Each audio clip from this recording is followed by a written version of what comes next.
سمندری سے سمندر تک، سانولی رنگت، قد درمیانہ، وضع قطع پنجاب کے جاٹوں جیسی، یہ ہے لائل پور کا چودھری محمد بشیر، جو اب میاں بشیر کہلاتا ہے۔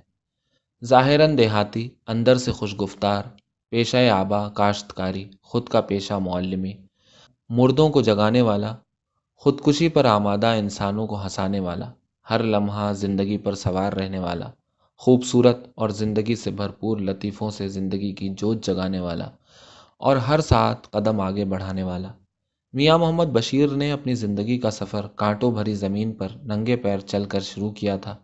اس کی زندگی کے ابتدائی ساتھی وہ بے زبان جانور تھے، جن کی خوراک کی تلاش میں وہ میلوں کا سفر پیدل طے کرتا اور اس کے پاؤں لہو لہان ہو جاتے۔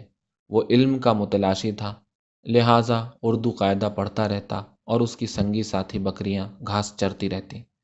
ماں کی آغوش میں پلنے والا انسان کھیت کھلیانوں میں پل کر جوان ہو گیا، اور جب شعور کے دھندلے سائے کچھ کچھ سفید ہونے لگے تو علم کے حصول کی باقاعدہ جستجو شروع ہوئی، اور یہ جستجو اس کو شہر لائل پور لے آئی، جس کو فرنگی حاکم نے اپنے نام پر جدید طرز پر آباد کیا تھا، جہاں علم و شعور کی درس گاہیں علم بکھیر رہی تھیں۔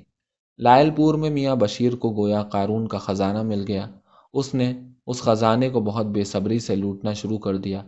اس لوٹ مار میں وہ اپنے گاؤں کا پتہ بھی بھول گیا، لہٰذا آہستہ آہستہ واپسی کے تمام راستے اس کی آنکھوں سے اوجھل ہوتے گئے۔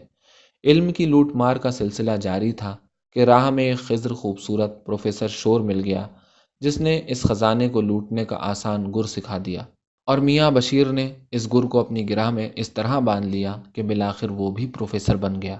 علم کی پیاس نے اسے مزید سفر پر آمادہ کیا، لہٰذا وہ فرنگیوں کا بسایا ہوا شہر لائل پور چھوڑ کر سندھ چلا آیا۔ پہلا مسکن اس کا حیدرآباد بنا۔ اس نے تمام اعلیٰ تعلیم ٹالپور حکمرانوں کے اسی شہر میں حاصل کی۔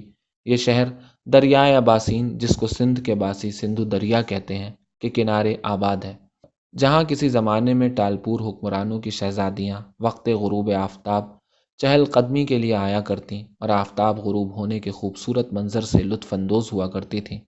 لیکن بشیر کا آفتاب تو اب طلوع ہو رہا تھا، اور وہ اس کی روشنی علم کی صورت اپنے وجود میں اتار رہا تھا کہ سورج نے اپنا راستہ بدل دیا اور اس علم کے پجاری کو سمندر کے کنارے آباد شہر کراچی لے آیا، جہاں شیر دریا سمندر کے پانیوں میں شامل ہو کر بصورت بحر عرب ہر لمحہ معجزن رہتا ہے۔